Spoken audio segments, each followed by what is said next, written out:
Hello from a lovely, sunny Limoges Benedictine station.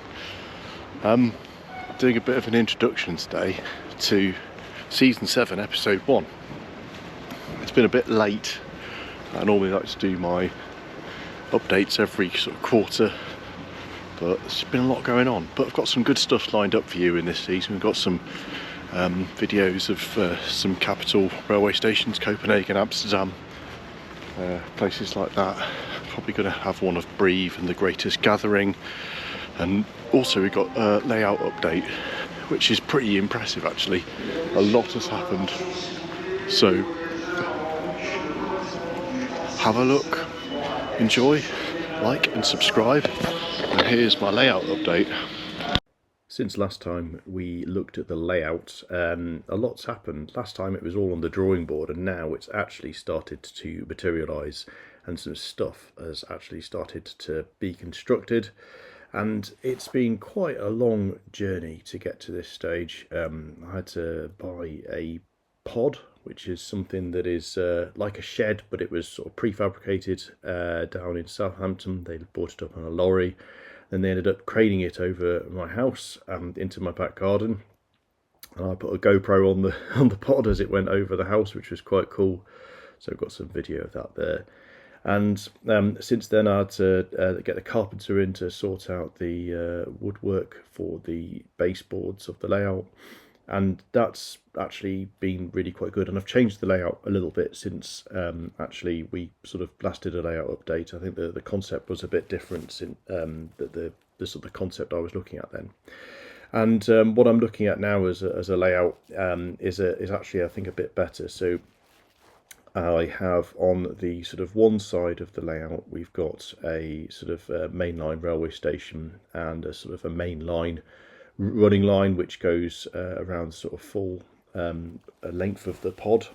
And from that there is a set of branch lines that sort of weave around the main running lines, and then over around to the other sort of side of the layout, where there is a sort of a branch line railway station, and then it goes to sort of a single track branch line through background over to a Moutier, which of course remains as part of this layout.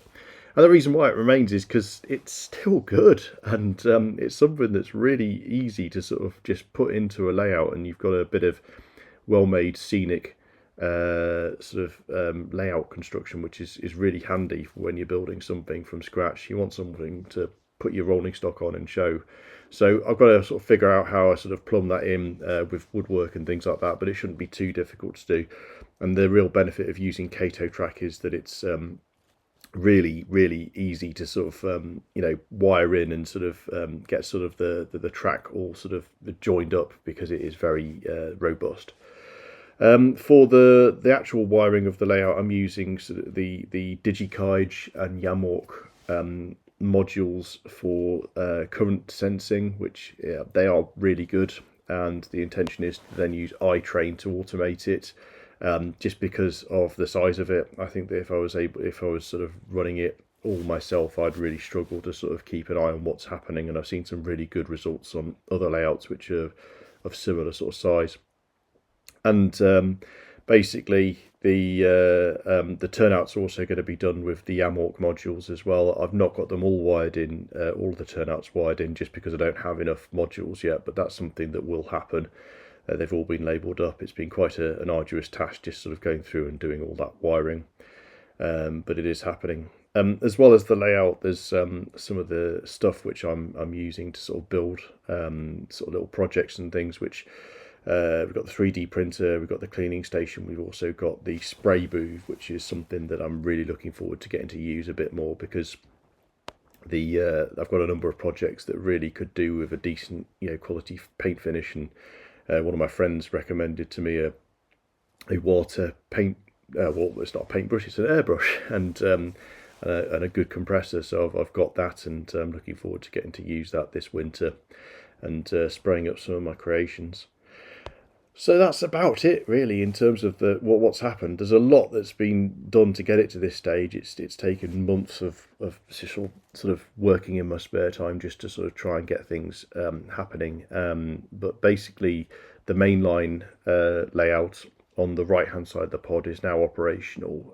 The sort of bit that needs really sort of working through now is sort of making sure that it's all plumbed into iTrain so that it can sort of work out what trains are on what bit, which is slowly being done. I just need to sort of have a bit of time to sort of really sort of work through that, which has been not without its problems. There's been some detecting block issues where I've put the wrong thing into the wrong bit.